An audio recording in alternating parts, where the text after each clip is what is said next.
أعوذ بالله من الشيطان الرجيم بسم الله الرحمن الرحيم Assalamualaikum warahmatullahi wabarakatuh. A'udzu billahi minasyaitonir rajim.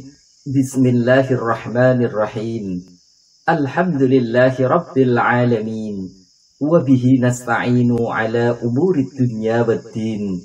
Wassalatu wassalamu ala sayyidina Muhammadin wa ala alihi wa sahbihi ajma'in. Amma ba'd. Saudaraku rahimakumullah, lakukan sholat duha dengan cara seperti ini, maka Allah berjanji akan memberi kecukupan sepanjang hari. Bagaimana caranya? Simak penjelasannya dalam video kami berikut ini. Semoga bisa memberi manfaat untuk kita semuanya. Amin ya rabbal alamin. Ini adalah termasuk rezeki yang dijanjikan Allah Subhanahu wa Ta'ala kepada hambanya, bahwa barang siapa yang mengerjakan sholat duha, maka Allah berjanji akan memberi kecukupan baginya di sepanjang harinya. Lalu sholat duha seperti apa yang dijanjikan Allah Subhanahu wa Ta'ala? Jawabnya ada pada firman Allah dalam hadis qudsi berikut ini. Diriwayatkan dari Nu'aim bin Hammar al-Ghatafani radhiyallahu anhu, ia mendengar Rasulullah sallallahu alaihi wasallam bersabda, Allah azza wa jalla berfirman, Ya bna Adam, la ta'jiz an arba'i raka'atin min awalin nahari akfika akhirahu.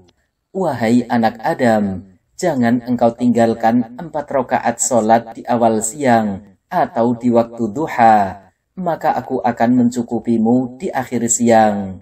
Hadis riwayat Imam Ahmad, Abu Dawud, Tirmidzi, dan Darimi.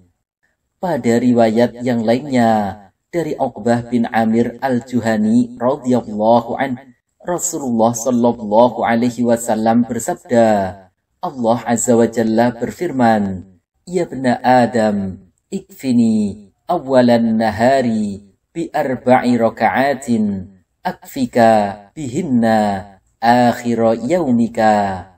Wahai anak Adam, laksanakan untukku 4 rakaat di awal siang, maka aku akan mencukupi dirimu dengan sholat itu di akhir harimu. Hadis riwayat Imam Ahmad. Mengikuti keterangan hadis tersebut, maka untuk mendapati kecukupan sepanjang hari, tak cukup hanya dengan mengerjakan sholat duha 2 rakaat, tapi setidaknya minimal 4 rakaat. 4 rakaat sholat duha inilah yang menjadi pilihan ahli hadis, seperti yang dikemukakan Imam Ibnu Hajar dalam Fathul Bari. Beliau berkata, ulama lainnya berpendapat bahwa yang paling utama adalah 4 rakaat.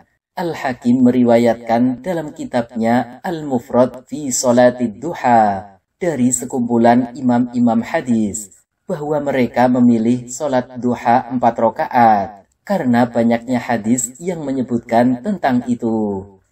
Terus, apa makna kecukupan yang dijanjikan Allah tersebut? Yang dimaksud janji kecukupan di sini adalah mencakup pemenuhan hajat keperluan sepanjang hari, penghindaran dari hal-hal yang dibenci, dan penjagaan dari kejahatan serta mara bahaya. Mala Al-Qori dalam Mirqatul Mafatih menjelaskan, artinya, aku akan cukupi kesibukanmu dan hajat keperluanmu.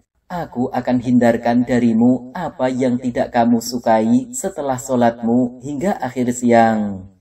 Al-Azim Abadi dalam Aunul Ma'bud menerangkan, bisa jadi yang dikehendaki adalah kecukupan dari mara bahaya dan kejadian yang membahayakan, atau yang dikehendaki adalah penjagaan dari dosa-dosa dan pemaafan dari kejadian itu, atau bisa jadi lebih umum dari itu, sebagaimana yang dikatakan As-Suyuti. Al-Munawi dalam Faidul Qadir berkata, "Aku akan mencukupimu di akhirnya." Artinya mencukupi dari keburukan yang diciptakan Allah Ta'ala di akhir hari itu, dari ujian-ujian dan musibah. Muhammad Abdul Latif Uwaidoh dalam Al-Jami' li Ahkamis Shalah menjelaskan, dan termasuk keutamaan sholat ini, Allah akan menjamin kecukupan baginya di hari ia melaksanakan sholat itu, dan kecukupan itu datang secara menyeluruh, mencakup penjagaan dari setan, penyempurnaan rizki yang halal, menolak keburukan dari hal-hal yang dibenci, serta perkara-perkara yang mengantarkan pada itu. Cara sholat duha 4 rakaat. Sholat duha 4 rakaat boleh dikerjakan dengan 2 pilihan cara, yakni: pertama, dikerjakan dengan dipisah, yakni 2 rakaat uluk salam, 2 rakaat uluk salam. Inilah pilihan cara yang paling utama. Kedua, dikerjakan langsung 4 rakaat sekali uluk salam. Artinya uluk salamnya cukup sekali saja di rakaat keempat. Adapun bacaan surat yang dibaca setelah Al-Fatihah, boleh membaca surat Asy-Syams di rakaat pertama dan surat Ad-Duha di rakaat kedua. Atau jika tidak hafal, boleh membaca surat Al-Kafirun di rakaat pertama dan surat Al-Ikhlas di rakaat kedua. Atau jika masih tidak hafal, maka boleh membaca surat apa saja yang dihafal. Selengkapnya tentang praktek sholat duha 4 rakaat, silahkan bisa simak videonya berikut ini.